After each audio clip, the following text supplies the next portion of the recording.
आदरणीय सम्मानी प्रभ सम्मानी ये छत्तीसगढ़ महतारी की पावन भूमिया में बसे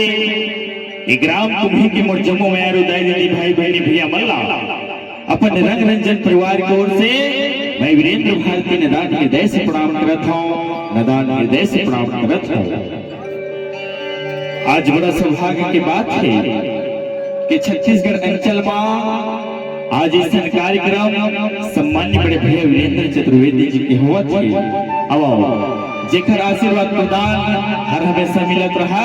और हर हमेशा आप के भी आशीर्वाद प्रदान मिलत रहा। यही आशा विश्वास चाहते हुए एक बार आशीर्वाद प्रदान चाहिए जोरदार ताली के सम्मान से। चलो एक बार दोनों हाथ ऊंचा करके बोल छत्तीसगढ़ महतारी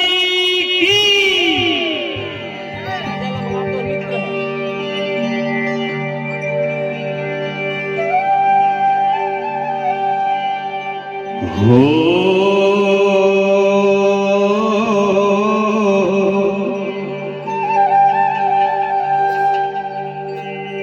ला ला ला ला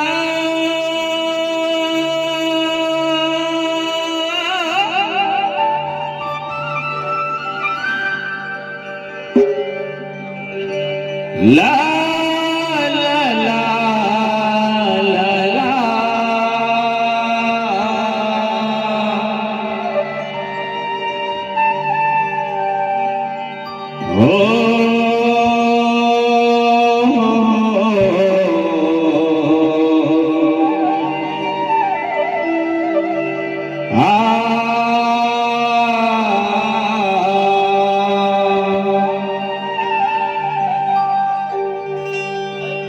झूली झूली तोरे रेगना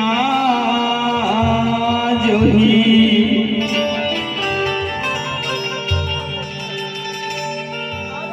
हृदय बाबा चला थे वो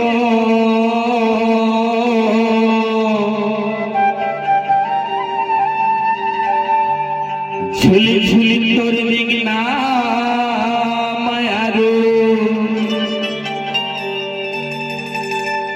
हृदय बाबा चला थे वो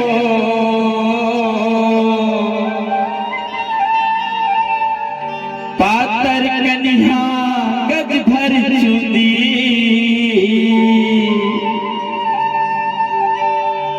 वीरेंद्र भारती के जीवला जला थे वो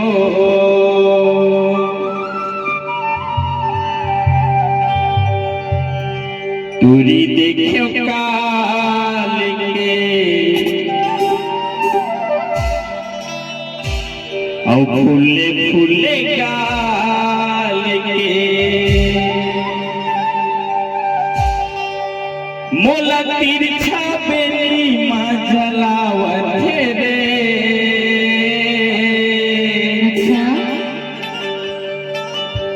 यही अच्छा मत तो का होते जानता पूजा होते वो बहुत कुछ होते पाछन तरिया है कई जन भाई मन नहा लेते थी वो। हाँ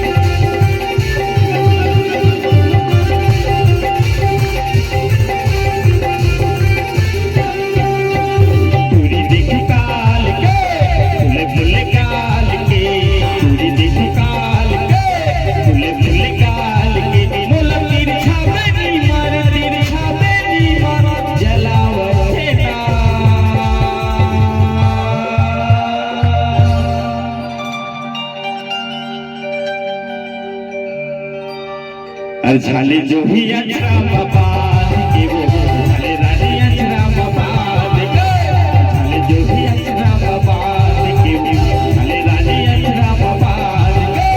पूरी देखो काल के फूले फूले काल के पूरी देखो काल के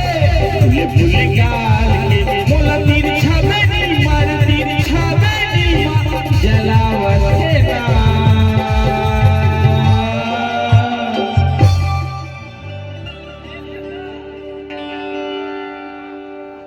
हर झाबे वो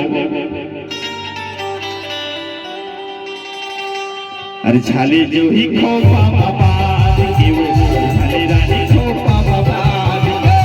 झाले रानी खोपा बाबाद के वो झाले जो ही अचरा बाबाद के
देख ले मुकेश पात्र भैया तो ही चलो ज्यादा देखे थे ना हर झाले जो ही अचरा बाबाद के वो झाले रानी अचरा बाबाद झाले जो ही अचरा बाबाद के वो झाले रानी अचरा बाबाद के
अरे झाले जो ही अचरा बाबाद के वो झाले रानी अचरा बाबाद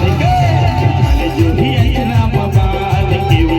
झाले रानी अचरा बाबाद पूरी देख काल के फूले फूले गाल के पूरी देख काल के फूले फूले गाल के मोला तेरी छावे नी मार तेरी छावे नी मार जलावत के ना